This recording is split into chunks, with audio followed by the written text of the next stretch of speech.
இந்த காலை வேளையில் நம்முடைய தியானத்துக்காக सुबह के समय में हमारे ध्यान के लिए யோவான் 11வது அதிகாரம் यूहन्ना 11 अध्याय 25வது வசனத்தை நம்ம வாசித்து தியானிக்கலாம். 25वें वचन को हम पढ़कर ध्यान करेंगे।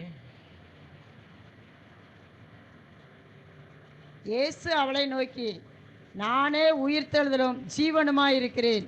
என்னை விசுவாசிக்கிறவன் மரித்தாலும் பிழைப்பான்.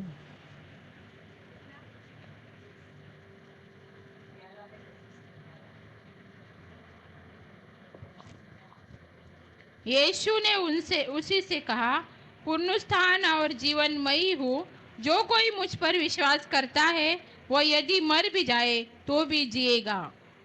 கர்த்தருக்கு ஸ்தோத்திரம். परमेश्वर का धन्यवाद हो। இதுல முக்கியமான ஒரு வார்த்தை இயேசுவானவர் சொல்லுகிறார், इसमें अहम एक बातों को प्रभु यीशु मसीह कहता है, நானே உயிர்த்தெழுதல். मैं ही पुनर्दान। இந்த நானேங்க வார்த்தை பார்த்தீங்கன்னா யெகோவா தெய்வம் ஒருவர் தான் நானே அப்படின்னு சொல்லுகிறார். ये मैं हूँ, ये जो बातें हैं केवल यहोवा मैं हूँ, इस शब्दों को हम देख இயேசுவானவர் सकते சொல்லுகிறார் நானே. हैं। यीशु मसीह भी ऐसे ही कहता मैं हूँ करके। உலகத்துல கடைசி காலத்துல விசுவாச துரோகம் நேரிடும் என்று எழுதியிருக்கிறது. दुनिया में आखिरी समय में विश्वास का विरोध होगा ऐसा करके அது लिखा है। எழுதியிருக்கிறது, உங்களை கரையத்துக்கு கொண்ட ஆண்டவரை மறுதலிப்பார்கள். उसमें लिखा है आपको मोल देकर छुड़ाने वाले प्रभु को वे इनकार करेंगे। இந்த கடைசி நாள்ல நிறைய இயேசுவானவருக்கு கொடுக்கப்பட்ட வேண்டிய அந்த மதிப்பை வேற எங்கேயோ கொடுத்துட்டு इस இருக்காங்க. आखिरी दिनों में बहुत सारे जो प्रभु यीशु को देने वाली जो इज्जत है उसे हम और जगह पे देते ஆனா रहते हैं। இயேசுவானவர் சொல்லுகிறார், நான் தான் உயிர்த்தெழுதல். और यीशु मसीह कहता मैं ही पुनर्दान हूँ। என்ன விசுவாசிக்கிறவன் கண்டிப்பா என்ன செய்வான்? பிழைப்பான். मुझ पे विश्वास करने वाला निश्चय वो बचा रहेगा, மரித்தாலும் பிழைப்பான். मरेगा तो भी बचेगा। உயிரோடு இருந்து என்னை விசுவாசிக்கிறவன் என்றென்றைக்கும் மறியாமல் இருப்பான். जो जिंदा है और मुझ पे विश्वास करता है वो हमेशा के लिए बिना मरे रहेगा। ஜெபமெல்லாம் அந்த வார்த்தைக்காக प्रार्थना करेंगे इस शब्दों के लिए। இயேசுவுடைய நாமத்துக்கு மகிமை प्रभु உண்டாகட்டும். यीशु मसीह के नाम की महिमा हो। உம்மை விசுவாசிக்கிறவர்கள் ஒரு நாளும் மரிப்பதில்லை. आपके विश्वास करने वाले कभी मरते नहीं हैं, நித்திய ஜீவனை நீர் தருகிறீர். अनंत जीवन आप देते हैं। அப்படிப்பட்ட மகிமை இயேசு ஒருவரே தருகிறீர். அதற்காக நன்றி ऐसा சொல்கிறேன். महिमा केवल यीशु मसीह ही देते हैं, इसलिए உம்முடைய धन्यवाद। வசனத்துல ஆவி ஜீவன் வல்லமை இருக்கிறது. आपके वचन में आत्मा जीवन और प्राण है। ஒரு விஷயம் ஒப்புவிக்கப்பட்ட விசுவாசம், एक विषय में सौंपा गया विश्वास, அந்த விசுவாசமே உலகத்தை वो ஜெயிக்கும். विश्वास ही दुनिया पर विजय प्राप्त करता அப்படிப்பட்ட விசுவாசத்தோடு இயேசுவானவரை பின்பற்ற கிருபை है। ऐसे செய்யுங்க. विश्वास के साथ यीशु के पीछे चलने के लिए अनुग्रह दीजिए। இயேசுவானுடைய நாமத்துல प्रभु பிதாவே. यीशु मसीह के नाम से आमीन। मांगते हैं पिता, आमीन। இப்போ ஒரு செய்தி நடந்துகிட்டு இருக்கு. अभी एक संदेश चल रहा है। பிரணாமுடைய செய்தி இல்லைன்னா உங்களுக்கு மர்வமே கிடையாது. अगर भाई ब्रनाम का संदेश आपके पास नहीं तो आपको रूपांतर नहीं है। மர்வத்துக்கெல்லாம் நீங்க ஆயத்தமாக முடியாது. रूपांतर के लिए आप तैयार नहीं हो सकते हैं। இதெல்லாம் ஒன்னா நம்பர் பொய். ये सब बहुत झूठी बातें ஏன்னா हैं। பிரணாமுக்கும் பைபிளுக்கும் சம்பந்தமே கிடையாது. भाई ब्रनाम और बाइबल का कोई संबंध नहीं है। உலகத்துல தேவன் இயேசுவானவர் ஒருவர் தான் மகிமையா இருக்கணும். दुनिया में केवल परमेश्वर प्रभु यीशु एक ही महिमा का பவுல் योग है। சொல்கிறார், விருத்தசேதனம் உள்ளவங்களுக்கு பிரதான ஊழியக்காரன் பேதுரு.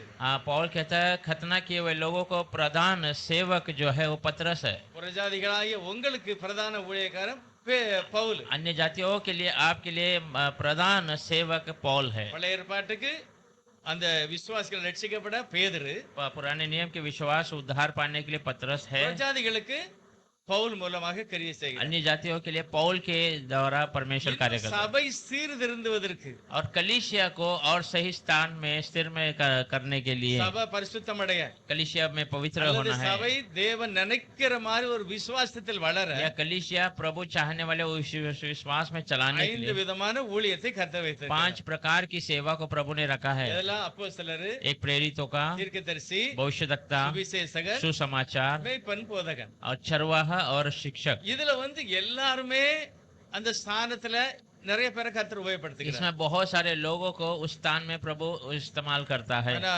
பிரணாம் தான் அப்படின்னு சொல்லி நிறைய ஒரு பொய் பிரசங்கத்தை உலகத்துல பண்ணிக்கிட்டு இருக்காங்க. ब्रनाम ही है करके ऐसे झूठा उपदेश दुनिया भर में फैला रहे हैं। நான் பார்த்ததுல புதிய ஏற்பாடுல சபை காலத்துல ஒரு சரியான ஒரு ஊழியக்காரர் மார்ட்டின் லூத்தர். मैं देखा नए नियम में एक सही सेवक अगर देखा जाए तो भाई मार्टिन लूथर பெரிய இருளில இருந்து ஜனங்களை வெளியே கொண்டு வந்துட்டார். एक बड़े अंधकार से लोगों को उजियाले में ले आया। அதுக்கு அடுத்து நீங்க எந்த சபைக்கு போறீங்களோ அந்த சபை ஊழியக்காரங்க தான் உங்களுக்கு ஜவாப்தாரி. उसके बाद आप जो कलीसिया में जाते हैं वो कलीसिया के सेवक आपके जिम्मेदार है। அங்க சொல்லப்படுகிற வசனம் தான் உங்களை மீட்கணும். वहाँ कहा हुआ शब्द वचन आपको छुड़ाना இப்ப है। நிறைய பிரசிகர் உலகத்தில் இருக்காங்க. बहुत सारे प्रचारक दुनिया में है। மோகன் சிலாசர் இருக்காரு, भाई मोहन सिंह लाजरस है, தினகரன் இருக்காங்க, डीजे जनगरन थे, இன்னும் எத்தனையோ ஊழியக்காரங்க இருக்காங்க. और भी कितने सारे सेवक हैं। இவங்களுடைய ஊழியம் எல்லாம் ஒரு மனுஷனை கிறிஸ்துவ கிட்ட கொண்டு வருகிறது. इनकी सारी सेवा एक मनुष्य को मसीह के निकट ले आना है। ஆண்டவர் சொல்கிறார், என்னோட சேர்க்காதவன்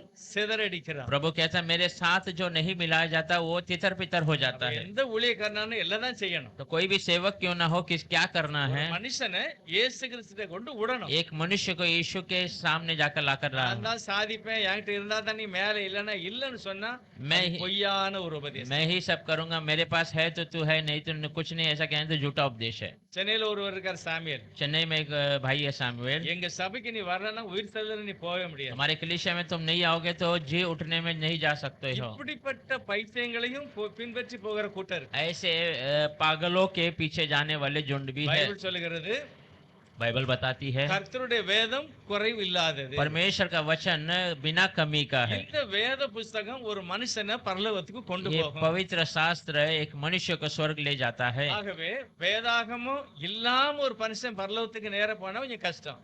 बिना वचन का कोई मनुष्य स्वर्ग जाना कठिन है। இயேசுவானவர் இந்த ரட்சிப்பை இரக்கமாய் இலவசமாய் கொடுக்கிறார். यीशु मसीह इस उद्धार को अनुग्रह से और मुफ्त में दिया है। நம்ம எல்லாருமே மனம் திரும்பினதுனால உள்ள வரல.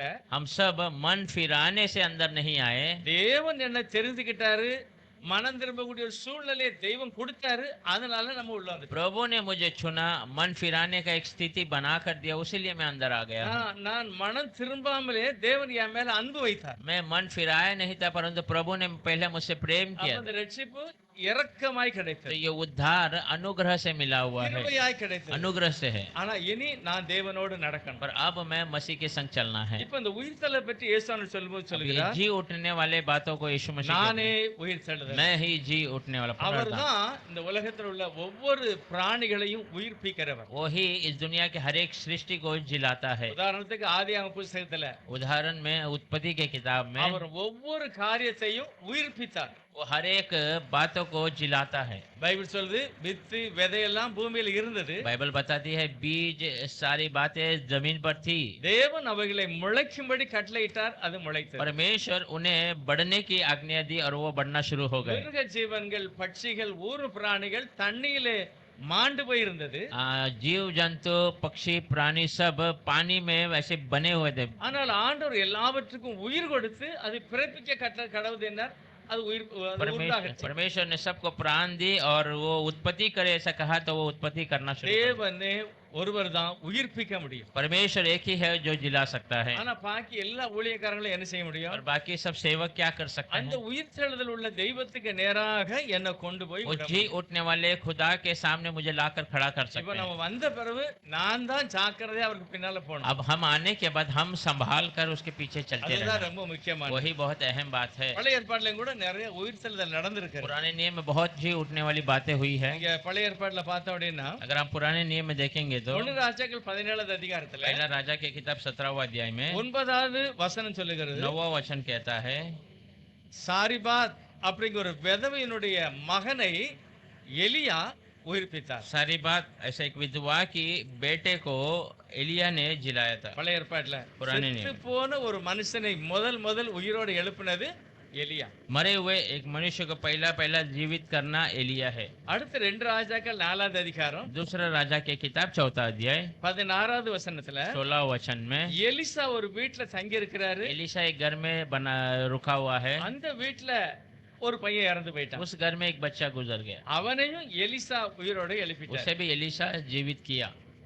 எலியா ஒரு ஆளை எழுப்பினாரு, எலிசாவை எழுப்பியிருக்கிறார். एलिया एक व्यक्ति को जिंदा किया, एलिशा ने भी जीवित किया। 3வது 2 ராஜாக்கள் 13வது அதிகாரம் दूसरा राजा 13वां अध्याय 21வது வசனம் வாசிக்கலாம். 21 वचन पढ़ेंगे। அப்பொழுது அவர்கள் ஒரு மனுஷனை அடக்கம் பண்ண போகையில் அந்த தண்டை கண்டு அந்த மனுஷன் எலிசாவின் கல்லறையிலே போட்ட அந்த மனுஷனை எலிசாவின் கல்லறையில் போட்டார்கள். அந்த மனுஷனின் பிரேதம் அதிலே விழுந்து எலிசாவின் எலும்புகளின் மேல் பட்டபோது அந்த மனுஷன் உயிரடைந்து தன் கால்களை ஊன்றி எழுந்திருந்தான். लोग किसी मनुष्य को मिट्टी दे रहे थे कि एक दल उन्हें दिखाई पड़ा।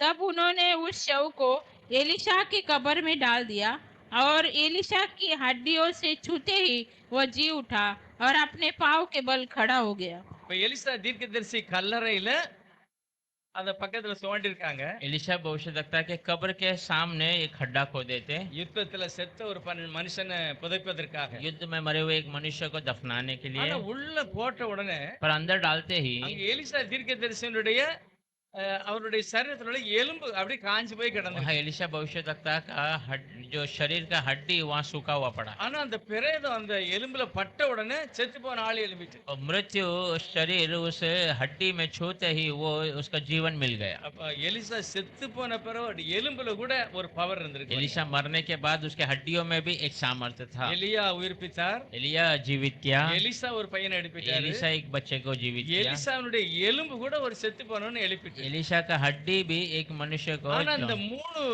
சம்பவமே செத்து போனவங்க திரும்பவும் செத்து போயிட்டாங்க. हाँ, ये तीन बातों में जो मनुष्य जीवित किए गए वापस वो मर गए। ஆனா இயேசுவானவர் சொல்லுகிறார், पर यीशु मसीह क्या कहता है? நான் கொடுக்கிற உயிர் தழுதல் मैं देने वाले पुनरुद्धान அது நித்தியமானது. वो अनंत जीवन அது का, கடைசி நாள்ல நடக்க वो போகுது. आखिरी दिनों में होने वाला है। இயேசுவானவர் கூட ஒரு சிலர் உயிரோடு எழுப்பியிருக்கிறார். यीशु मसीह भी एक दूसरे लोगों को जीवित किया। இயேசுவானவர் முதலாவது எழுப்பினது மார்க் 5:11 यीशु मसीह पहला जीवित करने वाला मार्क 5:11 में 41 41 में எவீருடைய என் மகன். கையை பிடித்து தலித்தாகூமி என்றார். அதற்கு சிறுபெண்ணே எழுந்திரு என்று உனக்கு சொல்லுகிறேன் என்று அர்த்தமாம். और लड़की का हाथ पकड़कर उससे कहा, तलीता कुमी, जिसका अर्थ है कि हे लड़की, मैं तुझसे कहता हूँ उठ। இயேசுவானவர் ஒரு குழந்தை செத்து போன ஒரு பிள்ளை எழுப்பிட்டார். यीशु मसीह मरे हुए एक बच्ची को उठा दिया। இது தேவனுடைய குமாரன், அவர் மாம்சத்தில் வெளிப்பட்ட தேவன் அப்படிங்கிறதை நிரூபிப்பதற்கு கர்த்தர் செய்திருக்கிறார். परमेश्वर परमेश्वर का पुत्र शरीर में प्रकट हुआ, परमेश्वर करके प्रकट करने के लिए इस अद्भुत कार्य को किया। எவீர் அந்த காலத்துல உள்ள ஒரு பாஸ்டருடைய மகன். हाँ, ये वीर उस समय में एक पासबान, उसकी बेटी 12 வயசு பிராயம், 12 साल की बेटी। செத்து போன அந்த பிள்ளைய இயேசுவானவர் கையை பிடிச்சு சிறுபண்டை எழுந்திரு அப்படின்னாரு. எழும்பிட்டான். मरे हुए उस बेटी को यीशु मसीह ने हाथों पकड़ कर, हे छोटी बेटी तो उठ जा, कहा तो वो उठ गई। அடுத்து லூக்கா 7:14 பார்த்தோம்னா लोक 7:11 में நாயனூர் அப்படிங்கிற ஒரு விதவையின் மகன் செத்து போயிட்டான். नायनूर करके एक विधवा की और बेटा गुजर गया था। அந்த பையனை அடக்கம் பண்ணதுக்கு தூக்கிட்டு போறாங்க. उस बच्चे को दफनाने के लिए ले जा रहे அந்த थे। போகிற வழியில இயேசுவானவர் அதை நிறுத்தி அந்த வாலிபனே எழுந்திருன்னு சொன்னாரு. பையன் எழும்பிட்டான். वो जाते समय यीशु मसीह उसे रुकाया और कहा, हे जवान तू उठ जा। वो जवान उठ गया। இயேசுவானவரே அந்த பையனை எழுப்பிட்டார். यीशु मसीह ने ही उस बच्चे को उठा दिया। எல்லாமே நமக்கு தெரியும். ये सब बातें हमें जानते हैं। அடுத்து யோவான் 11வது அதிகாரம், यूहन्ना 11 अध्याय, லாசரு இறந்து 4 நாளைக்கு பிறகு அந்த பிள்ளையும் கூட கர்த்தர் எழுப்பிட்டார். लाजरू मरकर 4 दिन के बाद भी उसको प्रभु ने जीवित कर दिया। இன்னும் புதிய ஏற்பாட்டுல யாராவது உயிரோட வந்திருக்காங்களா? और नए नियम में कोई जीवित हुआ है? இன்னும் ஒரு ஆள் இருக்கு. हाँ। பேதுரு சொற்காலை உயிரோடு எழுப்பிட்டார். पतरस दुर्काल को जीवित कर दिया। இந்த இவங்க எல்லாருமே உயிரோடு எழுப்பப்பட்டாலும் திரும்பவும் இறந்துட்டாங்க. ये सारे लोग जीवित किए गए परंतु वापस वो मर गए। எல்லாருமே திரும்ப இறந்துட்டாங்க. फिर से सब मर गए। ஆனா இயேசு சொல்லுகிறார், और यीशु मसीह क्या कहता है? நானே உயிர் தெழுதல். मैं पुनर्दान हूँ। இயேசுவானவருடைய கொடுக்கிற அந்த உயிர் தெழுதல் நிரந்தரமானது. यीशु मसीह का देने वाला पुनर्दान निरंतर है। எப்படி இந்த உயிர் தெழுதல் ஒரு மனுஷன் பெற்றுக்கொள்ள முடியும்? कैसा ये जी उठना एक मनुष्य पा सकता है? எப்படி ஒரு மனுஷன் உயிர் பெற முடியும்? कैसा एक मनुष्य जिंदा हो सकता है? தேவன் முதலாவது இதுக்கு ஒரு வழியை செய்கிறார். पहला परमेश्वर इसके लिए एक रास्ता बनाता है। தேவனுடைய வசனத்தை ஒரு மனிதன் கேட்கணும். परमेश्वर के वचन को एक मनुष्य सुनना है। இயேசுவானவரை தெய்வமாய் அவன் ஏற்றுக்கொள்ளணும். यीशु मसीह को खुदा के रूप में स्वीकारना है। அவருடைய பாவங்களை அறிக்கை செய்து அவர்ட்ட மன்னிப்பு பெற்றுக்கொள்ளணும். पापों को कबूल कर उससे क्षमा मांगना है। திரும்ப இயேசுவானவருடைய ஆவியினாலே அவன் நடத்தப்பட फिर வேண்டும். परमेश्वर की आत्मा से वो चलाया जाना है। அப்பதான் அந்த உயிர் தெழுதலை கர்த்தர் ஒரு கொடுக்கிறார். तब वो पुनर्दान को प्रभु उसे देता है। பழைய ஏற்பாட்டுல இருந்த நிறைய பரிசுத்தவான்கள், पुराने नियम में जो बहुत सारे पवित्र लोग हैं, நிறைய பேர் விசுவாச விசுவாசத்துல வல்லமையாய் வாழ்ந்தார்கள். बहुत सारे लोग विश्वास में सामर्थ्य बने रहे। எபிரேயர் 11வது அதிகாரத்துல इब्रियों का किताब 11वां अध्याय 35வது வசனத்துல ஒரு சாட்சி. 35वें वचन में गवाही है। 11ல 35. 11 में 35 इब्रू। ஸ்திரீகள் சாக கொடுத்த தங்களுடையவர்களை உயிரோடு எழுந்திருக்க பெற்றார்கள். வேறு சிலர் மேன்மையான உயிர்த்தெழுதலை அடையும்படிக்கு விடுதலை பெற சம்மதியாமல் வாதிக்கப்பட்டார்கள். स्त्रियों ने अपने मरे हुए को फिर जीवित पाया। कितने तो मार खाते खाते मर गए और छुटकारा न चाहा, इसीलिए कि उत्तम पुनरुत्थान के भागी हो। இதுல என்ன எழுதியிருக்குன்னா, நிறைய விசுவாசிகள் ஸ்திரீகள்லாம் என்ன செய்தாங்கன்னா, தன்னுடைய குழந்தைகள் செத்து போயிடுச்சு, ஆனா அவங்க எழும்புனாங்க. हाँ, बहुत सारे विश्वासी स्त्री उनके बच्चे मर गए थे, फिर वो जी उठे। அதுல எழுதியிருக்கிறது, வேறு சிலர் और कोई மேன்மையான உயிர் தெழுதல்.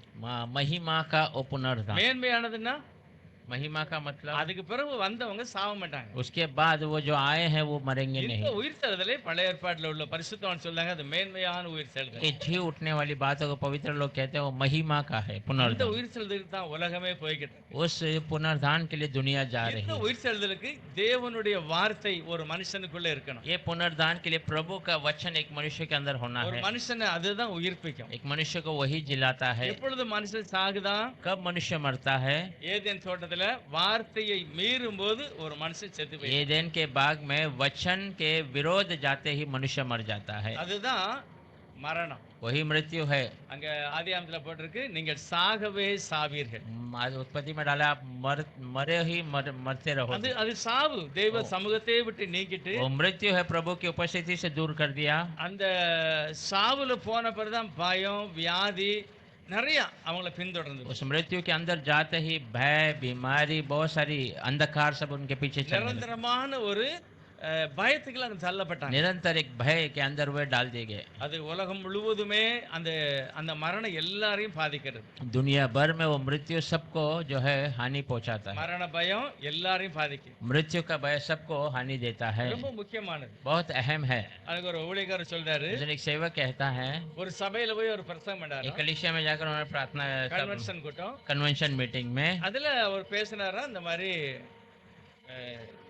இயேசுவானவர் பேதுருடைய வீட்டுக்கு போனாரு. उसमें ऐसे प्रचार किया कि यीशु मसीह पतरस के घर पे गया।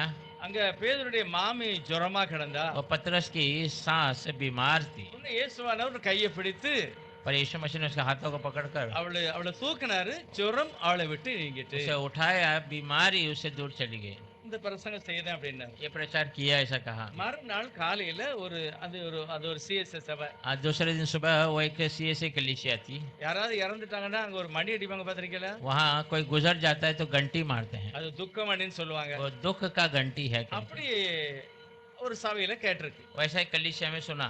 அப்ப ஒரு பாட்டியம்மா பக்கத்து வீட்டுல எழுப்பினாங்களா, तो वहाँ पर एक नानी ने बाजू के घर में उठी, சபையில ஒரு மணி அடிக்காங்களே, कलीसिया में घंटी बजा रहे हैं, யாரோ இறந்துட்டாங்க உங்களுக்கு. कोई गुजर गया लगता है। அது யாரா இருக்கும்? பேதுரு மாமியா தான் இருக்கும். वो कौन रहेगा? पतरस की सास ही रहेगी। அது அவங்க தான் சோமலாம கிடந்தாங்க. वो तो बीमार पड़ी थी। இயேசுநாதர் தூக்கி விட்டு போனார், மறுபடியும் செத்துட்டா அவளுக்கு. यीशु मसीह ने उसे उठाया, पर वापस वो गुजर गई करके। எப்படிப்பட்ட ஒரு நம்பிக்கை அப்படிங்கிறாரு. कैसा उनका भरोसा है। ஜனங்கள் என்னதான் நினைக்கிறாங்க, लोग क्या सोचते हैं, என்னதான் பிரசங்கம் கேட்கிறாங்க. क्या प्रचार सुनते हैं। பைபிள் சொல்லுகிறது, बाइबल बताती है இயேசு கிறிஸ்துவின் வார்த்தையை यीशु मसीह के शब्दों को நம்புகிறவர்கள் भरोसा करने वाले முதலாவது ஒரு ஆத்மாவுல ஒரு உயிர்ப்பிக்கப்படுகிறார். पहला आत्मा में वो जिलाए जाते ஒரு हैं, பெரிய நம்பிக்கை வருகிறது. एक बड़ा भरोसा आ जाता है। உங்களுக்கு தெரியுமா, நமக்கும் விக்கிரகத்தை கும்பிடுறவங்களுக்கு ஒரு பெரிய வித்தியாசம் இருக்கு. आपको पता है कि हमारा और मूर्ति को पूजने वाले में बड़ा अंतर है। பைபிள் நம்மளுக்கு சொல்லுது, அவன் புத்தி இல்லாதவன். बाइबल ऐसा कहती है वो निर्बुद्धि है। தாவீது சொல்லுகிறார், அதை பண்ணுகிறவங்க, அதை நம்புதவங்க அத மாதிரி தான் இருப்பாங்க. दाऊद कहता है उसे बनाने वाले, उस पर भरोसा करने वाले उसके समान होते हैं। அது ஒரு புத்தி இல்லாத ஒரு கூட்டம். वो निर्बुद्धि झुंड है, ஆனா கிறிஸ்தவங்க அப்படி இல்ல. पर मसीह लोग ऐसे அவங்களுக்கு नहीं। ஒரு நம்பிக்கை இருக்கிறது. उनका एक भरोसा है। நாங்க நம்புகிறது யாருன்னு தெரியும். हम भरोसा करने वाले कौन है हम அவர் जानते हैं। சர்வ வல்லமுள்ளவர். वो सर्व सामर्थ्य நாங்க है, எல்லாம் அவருடைய பிள்ளைகள். हम सब उनके बच्चे हैं। அவர் எங்களை ஏற்றுக்கொண்டார். उसने हमें स्वीकारा है, நம்முடைய பாவத்தை மன்னிச்சிருக்கிறார். हमारे पापों को क्षमा இந்த किया है। உலகம் நிரந்தரமானதல்ல. ये दुनिया हमेशा का नहीं நாங்க है, பரலோகத்துக்கு போவோம். हम स्वर्ग में जाएंगे, அங்க நிரந்தரமான ஒரு வாழ்க்கை இருக்கிறது. वह निरंतर एक जीवन है। அதுதான் கிறிஸ்தவத்தினுடைய சரியான ஃபவுண்டேஷன். वही मसीह का सही नींव है। இது தேவன் இரக்கமாய் தருகிறார், இலவசமாக தருகிறார். ये प्रभु अनुग्रह और मुफ्त में देता है। ரட்சிப்பு எப்படி கிடைக்கிறது? उद्धार कैसे मिलता है? எப்படி நம்ம எல்லாம் உள்ள ஆண்டவரை ஏற்றுக்கொண்டோம்? कैसे हमने मसीह को स्वीकार लिया? நம்ம நல்ல யோசித்து பார்த்தோம்னா, अगर हम अच्छे से நாம் सोच लें, பாவிகளா இருக்கையில் हम जब पापी ही थे, கிறிஸ்து நமக்காக மரித்ததினாலே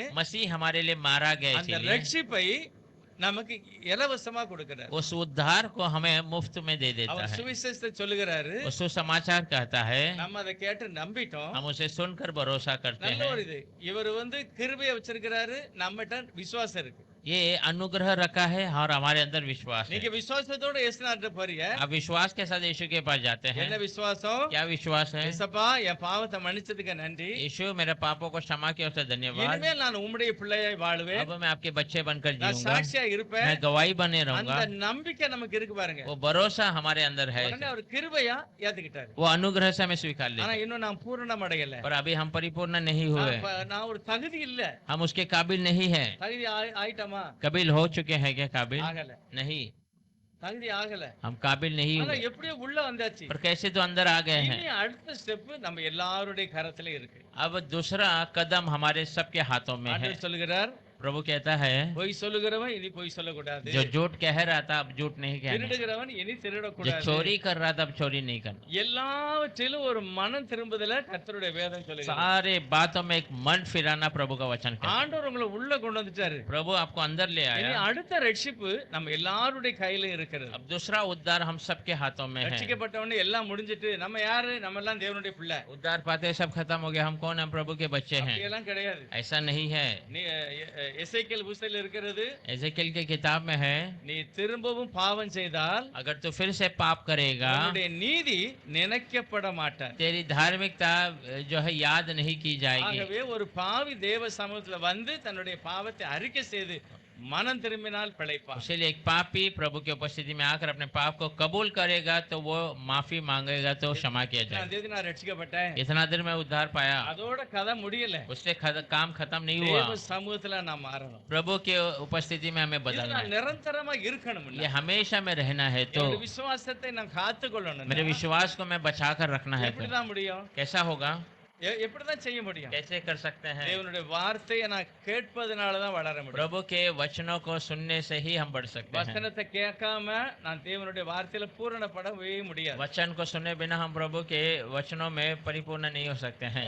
பைபிள் சொல்லுகிறது 1 கொரிந்தியர் 15வது அதிகாரத்துல, बाइबल बताया पहला कोरिन्थियर 15वां अध्याय में। கொஞ்சம் வாசிக்கலாம் முதல் வசனத்தை. पढ़ेंगे पहला वचन को। 1 கொரிந்தியர் 15ல முதல் வசனம். पहला कोरिन्थियर 15 में पहला वचन। அன்றியும் சகோதரரே, நான் உங்களுக்கு பிரசங்கித்த சுவிசேஷத்தை மறுபடியும் உங்களுக்கு தெரியப்படுத்துகிறேன். நீங்களும் அதை ஏற்றுக்கொண்டு அதிலே நிலைத்திருக்கிறீர்கள். हे भाइयों, मैं तुम्हें वह सुसमाचार बताता हूँ जो पहले सुन चुका हूँ, जिससे तुमने अंगीकार भी किया था और जिसमें तुम स्थिर भी हो। அதில் எழுதியிருக்கிறது, நாங்க உங்களுக்கு சுவிசேஷத்தை பிரசங்கம் பண்ணோம், हमने आपको सुसमाचार प्रचार किया, நீங்களும் ஏற்றுக்கொண்டீங்க. आपने उसे स्वीकारा அடுத்த है। வசனம் பாருங்க. उसके बाद का वचन, நான் உங்களுக்கு பிரசங்கித்த பிரகாரமாய் हमने जैसा आपको प्रचार किया उसके अनुसार, நீங்கள் அதை கை கொண்டிருந்தால் அதிலே நீங்கள் ரட்சிக்கப்படுவீர்கள். अगर आप उसमें बने रहते तो आप उद्धार पाते, மற்றபடி உங்கள் விசுவாசம் விருதாவாக இருக்கும். नहीं तो आपका विश्वास व्यर्थ होगा। அப்போ ரட்சிப்பு கிருபையில கிடைச்சிருக்கு. तो उद्धार अनुग्रह से मिला है, ஆண்டவர் நம்மளை ஏத்துக்கிட்டாரு. प्रभु ने हमें स्वीकार நம்ம लिया, தேவனுடைய பிள்ளை हम ஆயிட்டோம். परमेश्वर के बच्चे ஆனா बन गए। ஒவ்வொரு நாளும் நான் தேவனுக்காய் சாட்சியா और हर दिन हम प्रभु की गवाही बनकर जीना है। அதுக்கு 3வது வசனம் சொல்லுகிறது, तीसरा वचन कहता நான் है, அடைந்ததும், मैंने जो पाया, அவர் சொல்றார், இயேசுவானவர் எனக்கு ஏதோ தந்தாரு, அது எனக்கு वो கிடைச்சிக்கிட்டு, कहता है यीशु ने मुझे कुछ दिया, वो मुझे मिल गया, அதை நான் உங்களுக்கு ஒப்புவித்தேன். उससे मैं आपको बता रहा அது हूँ। என்ன விசேஷம் அப்படின்னா, और क्या विशेष है? இயேசுவானவர் வேத வாக்கியங்களின்படியே நம்முடைய பாவங்களுக்காக மரித்தார், यीशु मसीह वचनों के अनुसार हमारे पापों के लिए मारा गया, அடக்கம் பண்ணப்பட்டார், दफनाया गया, வேத வாக்கியங்களின்படி 3ஆம் நாள் உயிரோடு எழுந்தார். वचन के अनुसार वो तीसरे दिन जी उठा, அவர் எனக்கு காட்சி அளித்தார். उसने मुझे दर्शन दिया। இதே போலதான் உங்களுக்கு ஒரு உயிர்த்தல் இருக்கிறது. ऐसे ही आपका भी एक जी उठना है, அதுதான் நிரந்தரமானது. वही अनंत काल का है। இதுல பவுல் ஒரு வார்த்தையை சொல்லும்போது पौल एक शब्दों को कहते समय ரொம்ப மற்ற யாரும் அதை சொல்ல முடியாது. और कोई इसे कह नहीं सकता है। 13வது வசனத்தை வாசிக்கலாம். 13 वचन,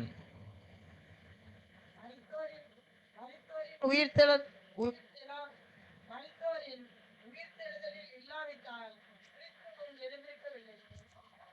यदि मरे हुओं का पुनरुत्थान है ही नहीं तो मसीह भी नहीं जी उठा। நல்லா கவனிக்கணும் இந்த वचனத்தை. मैं अच्छे से ध्यान இந்த देना चाहिए। மரித்தோர்ங்கிறது வந்து நம்மளையும் குறிக்கி பவுலையும் குறிக்கி. ये मरे हुए मतलब उसमें हमें भी दर्शाता है, पौल को भी। அவர் சொல்றாரு மரித்தோர் உயிர் தளவில்லை என்றால் अगर मरे हुए जी उठे नहीं तो, பவுல் சொல்றாரு நான் எனக்கு உயிர் தழுதி இல்லை அப்படின்னா, अगर मैं मेरे लिए जी उठना नहीं है तो, பவுல் சொல்றாரு நான் உயிரோட எழும்ப போறது இல்லை அப்படின்னா, पौल कहता अगर मैं मरकर जीवित नहीं होऊंगा நான் तो, சொல்றேன் இயேசுவும் எழுதிக்கல. मैंने जो कहा वो यीशु भी उठेगा नहीं। டைரக்டா சொல்றாரு பாருங்க. कितना सीधा कहता है। அப்ப அந்த देखिए, உயிர் தழுதல் எவ்வளவு முக்கியமானது. तो जी उठना कितना अहम है। இயேசு உயிர் தெழுந்தார், यीशु जी उठा है, எனக்கும் உயிர் தழுதல் और உண்டு. मुझे भी जी उठना है। எனக்காக அவர் உயிர் தெழுந்தார். मेरे लिए वो जी उठा है। தேவன் தன்னுடைய ஒரே பேரான குமாரனை உலகத்துக்கு அனுப்பி परमेश्वर अपना इकलौता पुत्र को दुनिया में இந்த भेजकर மகிமையான உயிர் தெழுதலுக்காக அவருடைய மரணத்தை வெற்றியாக மாற்றினார். इस महिमा के जी उठने के लिए उसके मृत्यु को विजय में बदल दिया। தேவனுடைய வசனமே எங்களை அதற்கு நேராக प्रभु நடத்துகிறது. का वचन हमें उस मार्ग में चलाता है। தேவனுடைய கிருபை தான். प्रभु का अनुग्रह है। எப்படி நம்ம ரட்சிக்கப்பட்டோம்? कैसे हम उद्धार पाए? எபேசர் 2வது அதிகாரத்துல 8வது வசனம் சொல்லுகிறது. एफेसियों का किताब 2 अध्याय 8वां वचन कहता है, எபேசர் 2ல 8வது வசனம், கிருபையினாலே ரட்சிக்கப்பட்டீர்கள், கிருபையினாலே விசுவாசத்தை கொண்டு ரட்சிக்கப்பட்டீர்கள். இது உங்களால் உண்டானதல்ல, இது தேவனுடைய ஈவு.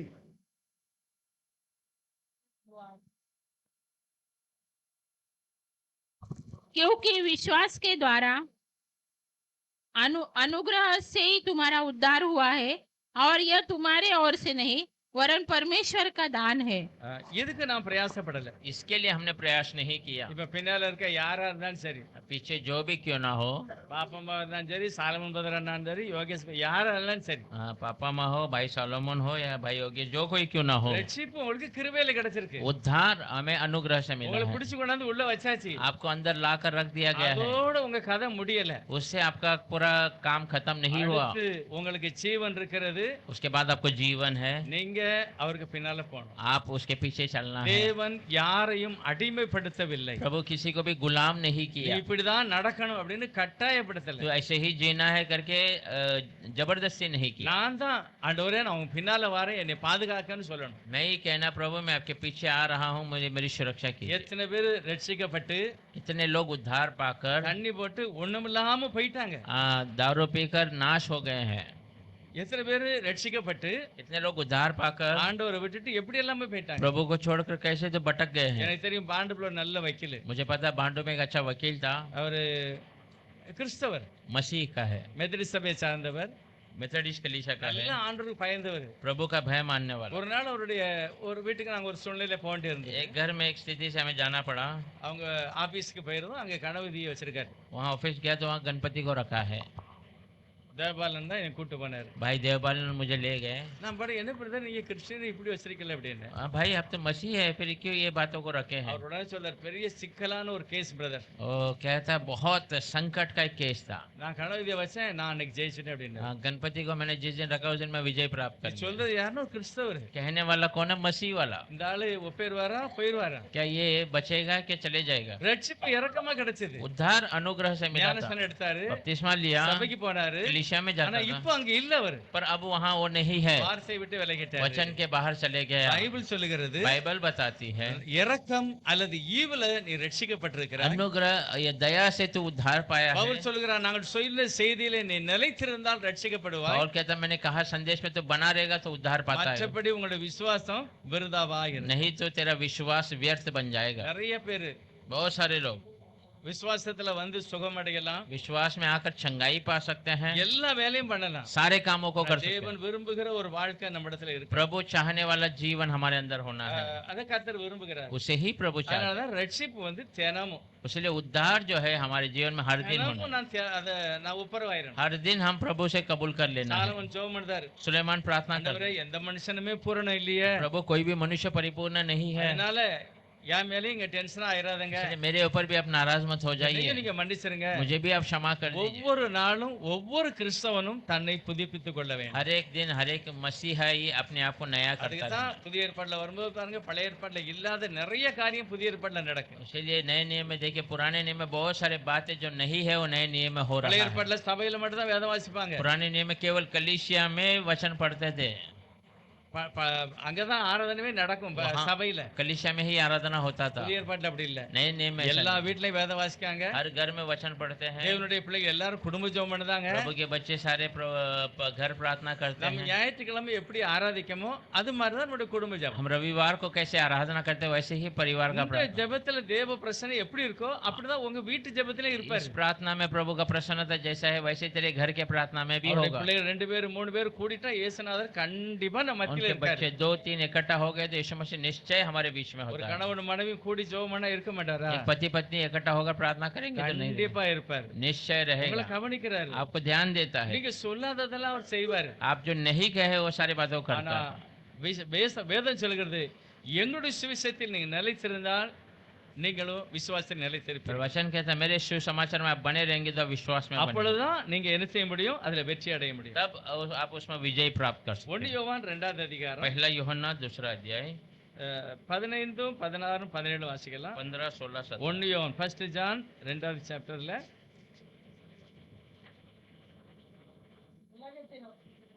உலகத்திலும் உலகத்தில் உள்ளவைகளிலும் அன்பு கூறாதிருங்கள். ஒருவன் உலகத்தில் அன்பு கூர்ந்தால் அவனிடத்தில் பிதாவின் அன்பு இல்லை.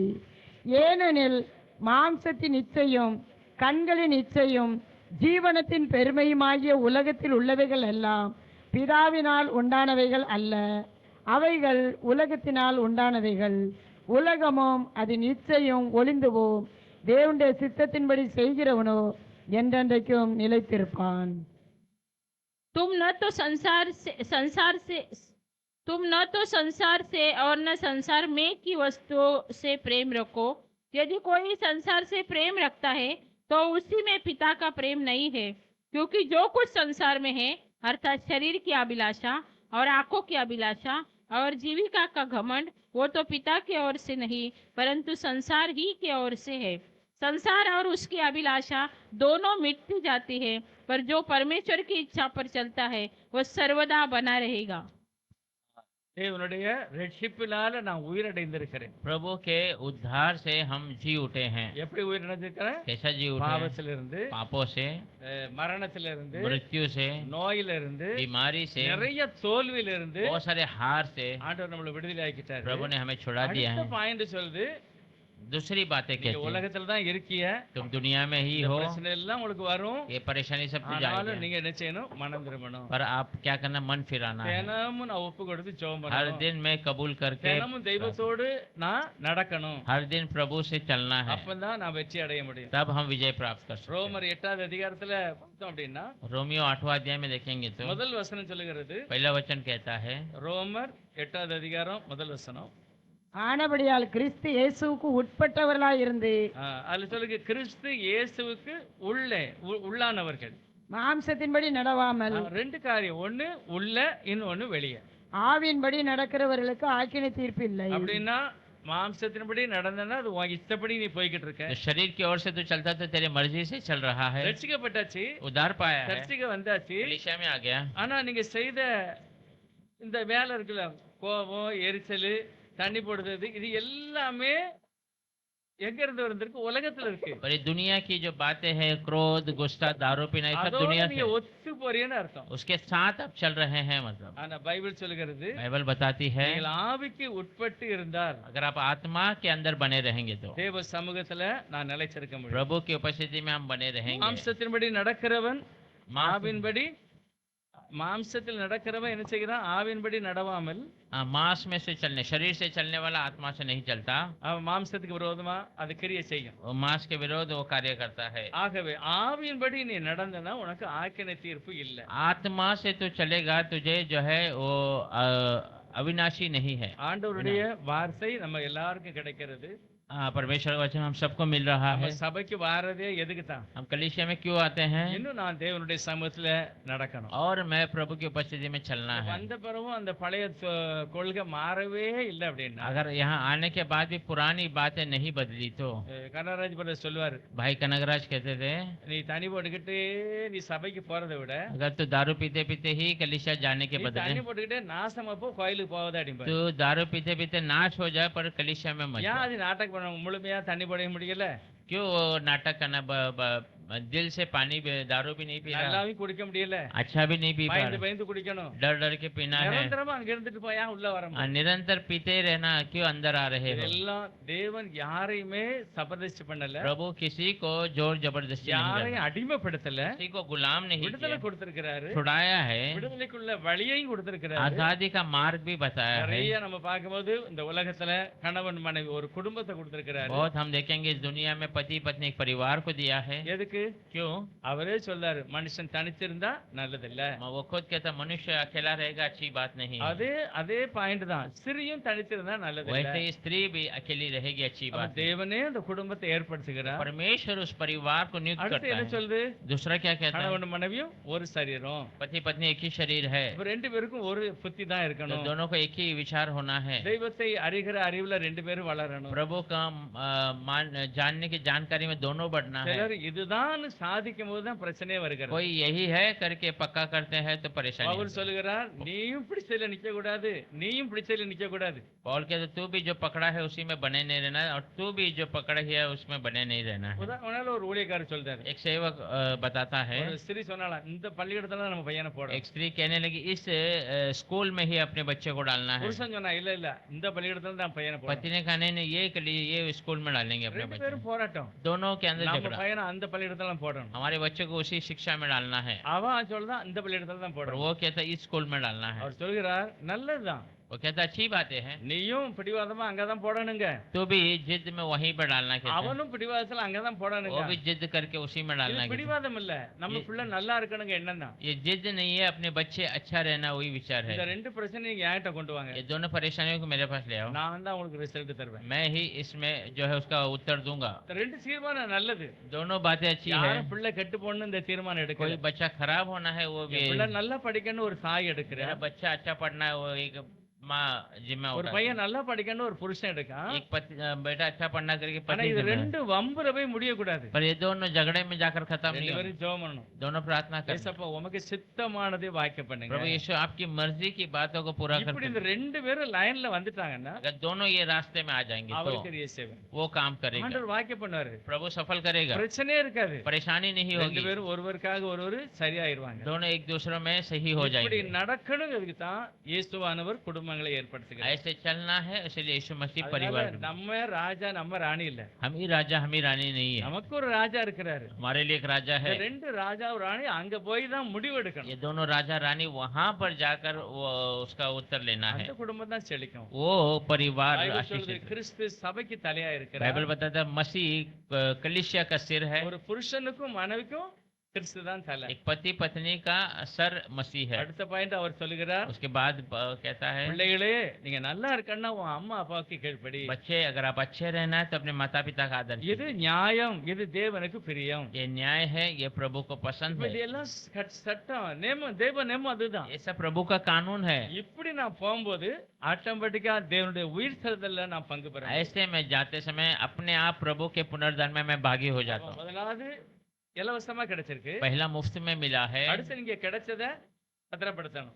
दूसरा मिले हुए को आप संभालना है। ஒரு பாட்டு உண்டு தமிழ்ல, एक अच्छा गीत है तमिल में, இதுல என்ன சொல்றாங்கன்னா, ஏதேன் தோட்டத்துல நடந்தது ஒரு பாட்டா படிப்பாங்க. एदेन के बाग में हुआ बातों को गीत में गाते हैं। நந்தவனத்துல ஒரு ஆண்டி जो उस नगर में एक சன்னியாசி सन्यासी 4-6 மாதமா குயவன வேண்டி 4-6 महीने से वो कुम्हार को जो है पूछता रहा, கொண்டு வந்தா ஒரு தோண்டி. ले आया एक ढूंढ कर। அப்படின்னா ஒரு கணவனும் மனைவியும் தெய்வத்தை கேட்டு ஒரு பிள்ளைய கொண்டு வந்துட்டாங்க. पति पत्नी प्रभु से मांग कर एक बच्चे को ले आए। அதுல தோண்டினா ஒரு மடுக்கா, खोद कर ले आना मतलब मटका। ஒரு பிள்ளை கிடைச்சிக்கிட்டு एक बच्चा मिल गया। இந்த பிள்ளைய கூத்தாடி கூத்தாடி போட்டு உடைச்சாண்டியம்மா. ये बच्चे को तोड़ दिया मतलब। அதாவது தமிழ்ல நல்லா இருக்கும். நந்தவனத்தில் ஒரு ஆண்டி அவன் 4 மாசமா கொயவன வேண்டி கொண்டு வந்தான் ஒரு தோண்டி அத கூத்தாடி கூத்தாடி போட்டு உடைத்தாண்டி. அந்த பாத்திரத்தை उस बर्तन को என்னெல்லாமோ செஞ்சு செஞ்சு உடைச்சு துறப்பட்டு போயிட்டான். कुछ ना कुछ कर करके उसको तोड़ कर चले गया। தேவன் கணக்கு கேட்பாரு. प्रभु उसका हिसाब पूछेगा। நேத்து மோசிலாசர் சொல்றாரு, भाई मोहनलाल कहते हैं நீ என்ன செய்தாலும் சரி तू कुछ भी कर ले, உன் சரீரத்தை நீ கெடுத்த அப்படின்னா तेरे शरीर को तूने नाश किया तो। அவர் நேத்து பேசுறாரு, कल वो प्रचार में நீ कहता है தேவனுடைய ஆலயமா இருக்க, तो प्रभु का भवन है, அவர் நீ உன்னை கெடுத்தானா அவர் உன்னை கெடுக்காம விடவே மாட்டார். तू उसे तू अपने आप को खराब करेगा तो वो तुझे खराब किए बिना रहेगा। அவர் வைராக்கியம் உள்ளவர். वो जो है जिद्दी है। நீ தேவனுடைய ஆலயமா तो இருக்கிறாய், प्रभु का भवन है। தேவனுடைய ஆலயத்தை ஒருத்தன் கெடுத்தான்னா கண்டிப்பா தேவன் கெடுப்பார். प्रभु के भवन को कोई खराब करता है तो निश्चय प्रभु उसे खराब कर இந்த देता है। வசனத்தை கேட்டு 19 வருஷம் குடிகாரன் அப்படியே மாறிட்டான். ये वचन को सुनकर 19 साल से पीने वाला ऐसे ही मन फिरा அப்படியே गया। மாறிட்டான். ऐसे ही मन फिरा गया। வசனம் ஒரு மனுஷனை புதுப்பிக்கிறது. वचन एक मनुष्य को नया करता மனம் है, திருப்பிட்டான். मन फिरा दिया। இப்போ அவன் கிறிஸ்டியன் தான், உள்ளதா இருந்திருக்கான், और मसीह अंदर ही था ஆனா மனம் போல வாழ்ந்தான். पर मर्जी से இப்போ जिया है। வசனம் ஒரு மனுஷனை புதுப்பிச்சிட்டு, वचन एक मनुष्य को नया कर ஆனா दिया இன்னொன்று இறக்கமா கிடைக்க போகுது. और एक अनुग्रह से मिलने वाला है। ஒன்னு தெசலோனிக்கர் 4வது அதிகாரம். पहला तेसलोनिकल 4 अध्याय। இந்த கட்டுப்பாட்டுக்குள்ள இருக்கிறவங்களுக்கு கிடைக்கிற ஒரு ஆசீர்வாதம். इस अधीन के अंदर रहने वालों के लिए एक आशीष है। ஒன்னு தெசலோனிக்கர் 4:14 வசனம். पहला तेसलोनिकल 4 अध्याय 14 वचन। இயேசுவானவர் மரித்து பின்பு எழுந்திருந்தார் என்று விசுவாசிக்கிறோமே, அப்படியே இயேசுவுக்குள் நித்திரை அடைந்தவர்களையும் தேவன் அவரோட கூட கொண்டு வருவார். क्योंकि यदि हम विश्वास करते हैं कि यीशु मरा और जी भी उठा, तो वैसे ही परमेश्वर उन्हें भी जो यीशु में सो गए हैं उसी के साथ ले आएगा। பைபிள் சொல்லுகிறது இயேசு கிறிஸ்து என்ன செய்தாரு?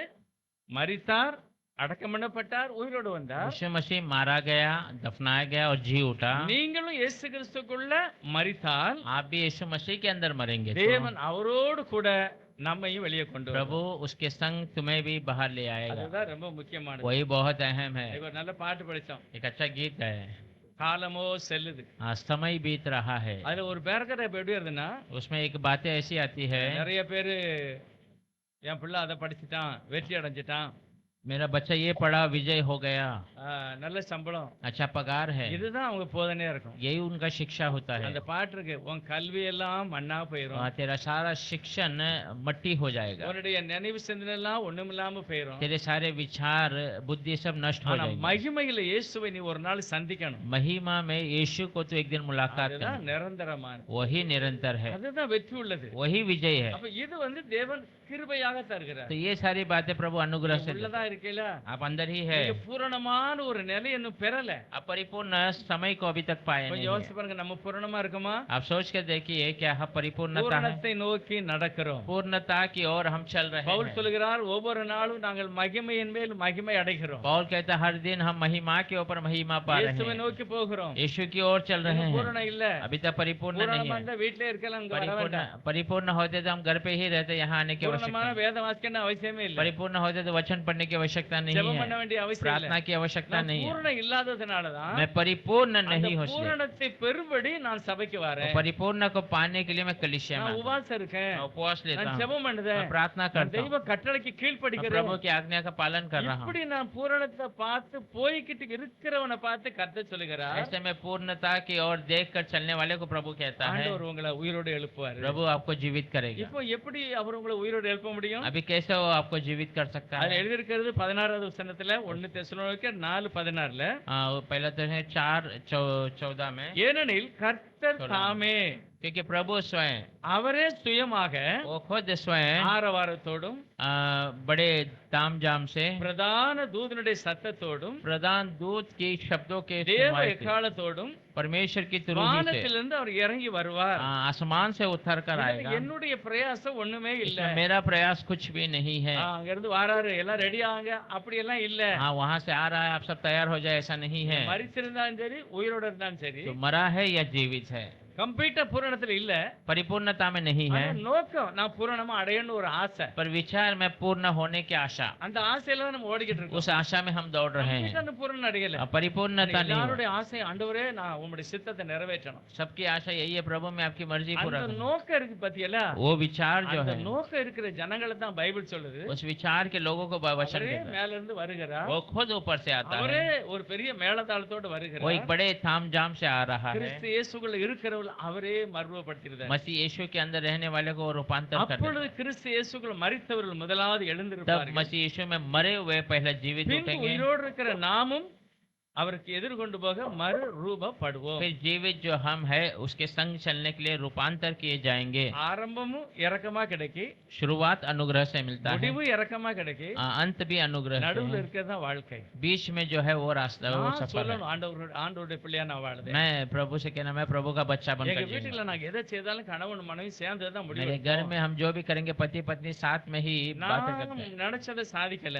मैं जो सोचा उसे पूरा नहीं करता எங்களுக்கு हूँ। இயேசுதான் ராஜா. हमारे लिए यीशु ही राजा है। இந்த எண்ணம் ஒவ்வொரு புருஷ மனைவிக்கு இருக்கணும். ये विचार हर एक पति पत्नी को होना है। இல்லன்னா கண்டிப்பா அந்த குடும்பத்துல சமாதானம் இருக்காது, சந்தோஷம் ऐसा இருக்காது. नहीं तो उस घर में कभी समाधान और खुशी नहीं हो ஆனா सकती। எல்லாருக்கும் மேல அவர் இருக்கிறார். सबके ऊपर वही है। அவர் சொல்கிறார், அவர் தமக்காகவும் தம்ம சித்தப்படி தமக்காகத்தான் எல்லாத்தையும் உண்டாக்கினார். वो अपने लिए अपनी मर्जी के लिए सब कुछ बनाया है। இயேசுவானவர் உண்டாக்கினது எது? தமக்காக, அவருக்காக எல்லாத்தையும் உண்டாக்கி यीशु இருக்கிறார். मसीह ने बनाया, अपने लिए उसने बनाया। என்னையும் அவருக்கு தான் உண்டாக்கி இருக்கிறார். मुझे भी उसने अपने लिए ही बनाया है। ஆனா சபர்தசியா என்னை அடிச்சு பிடிச்சு என்னைய கொண்டு போகல. पर जबरदस्ती करके मुझे मार कर बांध कर ले नहीं गया। இப்ப நம்ம இஷ்டப்பட்ட நினைச்சலாம், ஃபேன் எல்லாம் அணைக்கலாம். अभी हम हमारी मर्जी है तो उठकर पंखा बंद कर அப்ப सकते அந்த हैं। ஃபேன் நம்ம கண்ட்ரோல்ல இருக்கு. तो ये पंखा हमारे अधीन में है। அப்படி இயேசு உங்களை வைக்கல. ऐसा प्रभु ने आपको रखा இங்க नहीं பாரு, है। இருனா எழுமணும், இருனா இருக்கணும், எழுமணும் எழுமணும், அப்படி கர்த்தரை நீ சொல்லல. बैठ तो बैठना है, उठ तो उठना, ऐसा प्रभु हमें नहीं எனக்கு कहता। கர்த்தர் விட்டு கொடுக்கிறார். प्रभु हमें छोड़ता है। வசனத்தை வாசி. वचन को पढ़। நான் உன்கிட்ட எவ்வளவு அன்பா இருக்கேன். मैं तुमसे कितना प्रेम நீ करता हूँ, யார்கிட்டயே அன்பா இருக்க கூடாது. तू क्यों मुझसे प्रेम नहीं कर இப்படி सकता। தேவன் என்னோட பேசுகிறார், ऐसा प्रभु हमसे बातें என்னோட करता है, இடைபடுகிறார். हमसे बातें करता है। தேவ சித்தத்தை நான் எப்படி புரிஞ்சு கொள்ள முடியும்? प्रभु की मर्जी को हम कैसे जान सकते हैं? வேதத்தை வாசிக்கும் போது, वचन को पढ़ते समय, தியானிக்கும் போது, ध्यान करते எதை समय, எடுத்தாலும் நான் சாதிச்சு தான் தீரணும்னு என்ன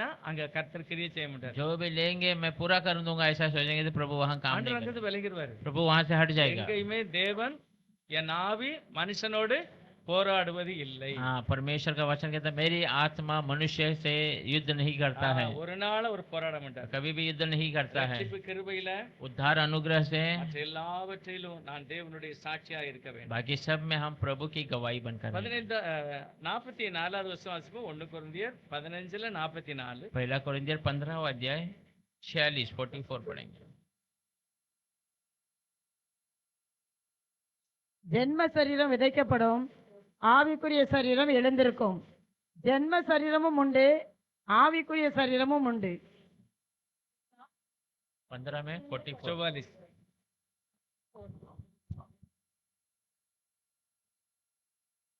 ஜென்ம சரீரம் என்னது? स्वाभाविक देह बोई जाती है और आत्मिक देह जी उठती है, जबकि स्वाभाविक देह है तो आत्मिक देह भी है।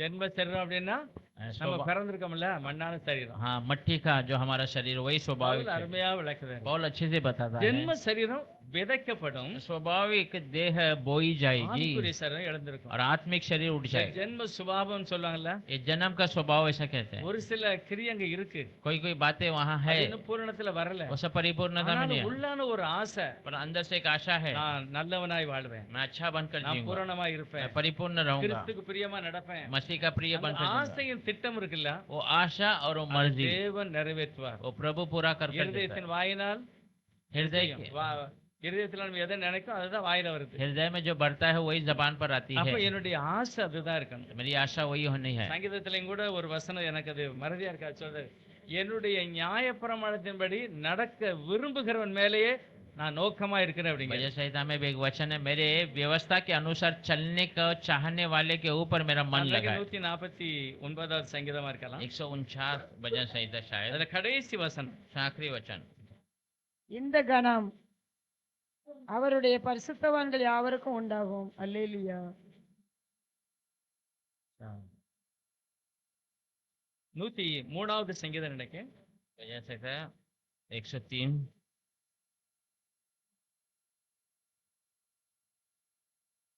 என்னுடைய நியாயப்பிரமாணத்தின்படி நடக்க விரும்புகிற மேலேயே அப்படின்னு சொல்லி அந்த வசனம் முடியும். मेरी व्यवस्था के अनुसार चलने वाला चाहने वाले के ऊपर। 103ல 18வது வசனம், 18 वचन 103।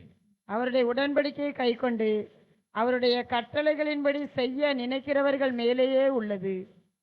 अर्थात उन पर जो उसकी वाचा का पालन करते और उसके उपदेशों को स्मरण करके उन पर चलते हैं। அல்லேலூயா. हालेलुया। இந்த எண்ணம் இருக்கா நமக்கு? ये विचार हमको है क्या? எந்த எண்ணம்? कौन सा विचार? அவருடைய உடன்படிக்கையை கைக்கொண்டு, उनके व्यवस्था को पालन कर உடன்படிக்கைக்குள்ள வந்தாச்சு, व्यवस्था के अंदर आ गए हैं। கட்டளையின்படி இன்னும் நான் பூரணமா நடக்கல, आज्ञा के अनुसार हम परिपूर्ण नहीं ஆனா हुए, கட்டளையின்படி நான் செய்யணும் அப்படின்னு ஒரு ஆசை. पर उसके अनुसार हमें करने की आशा है। அவங்க மேல தேவன் என்னத்தை வச்சிருக்கிறாரா? उसके ऊपर प्रभु ने क्या रखा है? 17வது வசனம் சொல்லுகிறது, 17 वचन कहता है, கர்த்தருடைய கிருபையோ प्रभु का अनुग्रह அவருக்கு பயந்தவர்கள் மேலும், उन पे भय मानने वाले, அவருடைய நீதி उसकी धार्मिकता அவர்கள் பிள்ளைகளுடைய பிள்ளைகள் மேலும் அனாதியாய் என்றென்றும் உள்ளது. उनके बच्चों के ऊपर, बच्चे के ऊपर अनादि से बना है।